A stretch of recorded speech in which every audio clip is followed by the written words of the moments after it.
Joining us now, two veterans of the Biafra War who fought on opposing sides. Igwe Christopher Ejiofor was aide-de-camp for the head of the Republic of Biafra.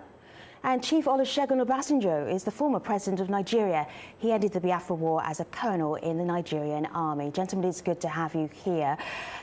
Chief, I'm looking at some pictures that your presidential library sent to us here at the stream. There's one of you wading through the swamp, and this is the last 2 years of the end of the Nigerian Civil War. There's another one of you commanding your men at an airport, at a runway, and then finally signing the documents to release Biafran soldiers who are prisoners of war. What are the memories that stay with you? What do you remember 50 years on, Chief? Well, what I remember is the pain of the war on both sides, the loss on both sides, and the fact that came to us all vividly that the futility of the war. What we achieved at the end of the war could have been achieved without one bullet being fired.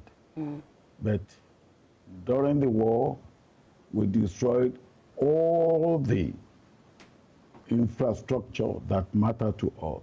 The refinery we had was destroyed.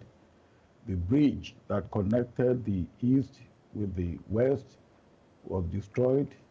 We lost thousands of people on both sides.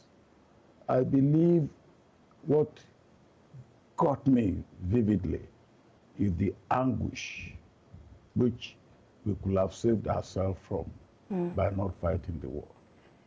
Igwe, let me share this with you. This is from Ahmed Kasim. He says, very, very sad. Brother killing fellow brother. As for me, I lost loved ones from both sides as a child then. You were pretty young at the time of the Biafra War. The searing memory for you is what? What would you want to share with the world?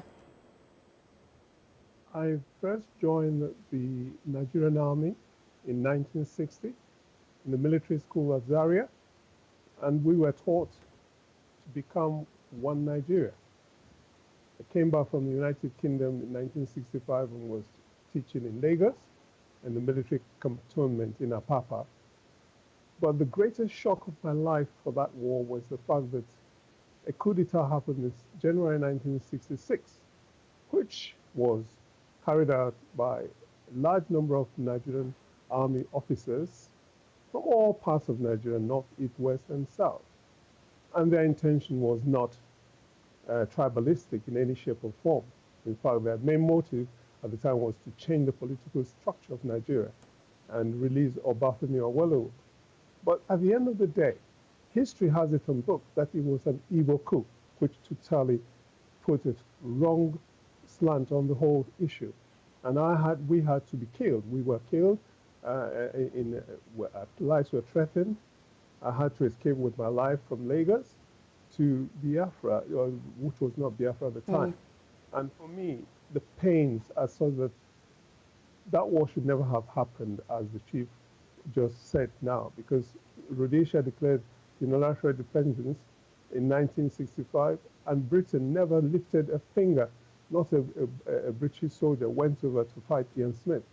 And this was a total rebellion against the Queen. Sure. Yet, Biafra, after 1 month of declaration of independence, a war was unleashed on us, which was in a way pogrom, because we had no defense, we had nothing. Sure. And our people had been massacred from the north in January. Sorry. Igwe, you bring up an important point. It's an important point that a lot of Nigerians in our online community are talking about, which is history. Who is telling the history? How's the history being told of the Nigerian Civil War? Yusuf here says, unfortunately, because the war was described as no winner, no vanquished, little history was taught on it. Chief Obasanjo, why do you think the history is kind of very, very light, still contested, about what happened 50 years ago in Nigeria? Well, history is, first of all, you tell it from your point of view. What Igwe has said now, For instance, in the history of the Nigerian Civil War, from his own point of view, somebody else will look at that unfortunate civil war beginning from the coup of January 1960. Before that coup, he said he was in the army, I was in the army. We knew no difference between one tribe or the other. But Chief, this is the point that but Chief, if I may, young people are saying, we are not reading about this in Nigeria. We are not seeing this history. Why is this history not being told? Why do they feel they're not being told the history? Why do you think? Well, now, I believe that we haven't got the history written from the perspective of an objective historian. I wrote a book on the Civil War. I wrote it from my own point of view. I call it my command. It was my command of the war from my point of view.